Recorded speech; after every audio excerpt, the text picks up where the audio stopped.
Okay,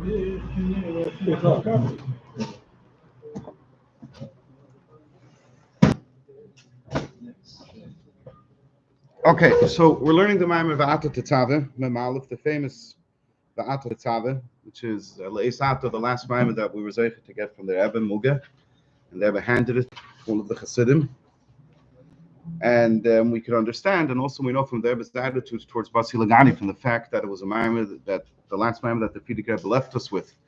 The Rebbe said that it's a fundamental Maimer in the Get Hara Aveda, that this Maimer V'ata Tetzaveh is Negeh Hara Aveda. So we started the Maimer a very, very long time ago. Due to various circumstances, it really dragged out for a very long time because I missed a few shiurim, more than a few, and I don't think now is the appropriate time to finish the Maimer as in depth. It's just a certain amount of fatigue that sets in when you learn one subject over too much time. So today we're going to try to get from Ois Tes to the end, which is really where the main thrust of the Maimer is, and we're going to learn it superficially. Hopefully, at least an outline could be gained from what we're going to learn today. That later, you could learn the Maimer more in depth, and hopefully, the general outline that can be gained from today's shir will be helpful for it.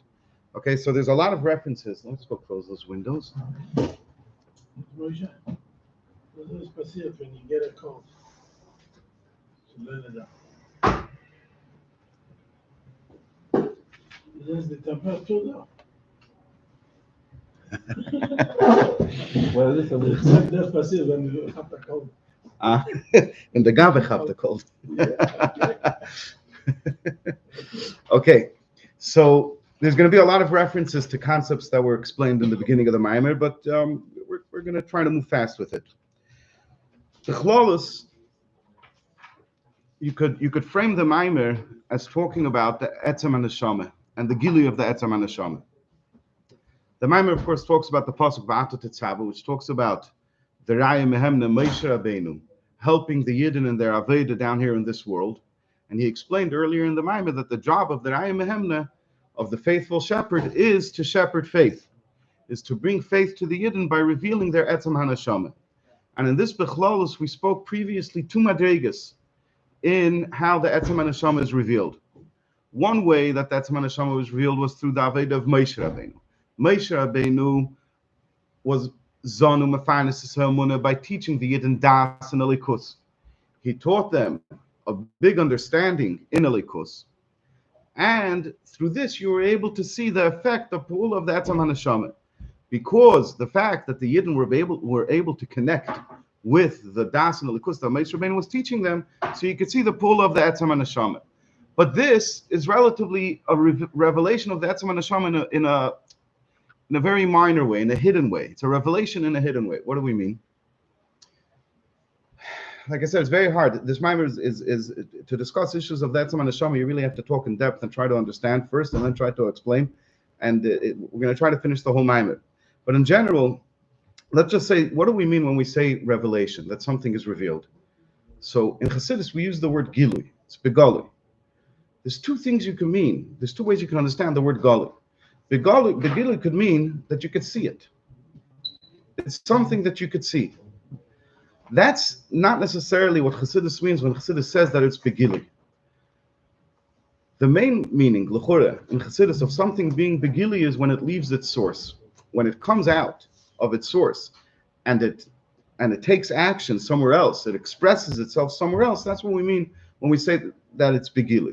The Etzem HaNeshama, you have the essence of the person, who he is, the fact that he is a person, like we're going to discuss soon just what the Etzem HaNeshama is.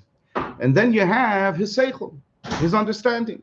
And then you have his midas. And then you have his machshava dibur u'maisa, right? Then you have his physical keiches.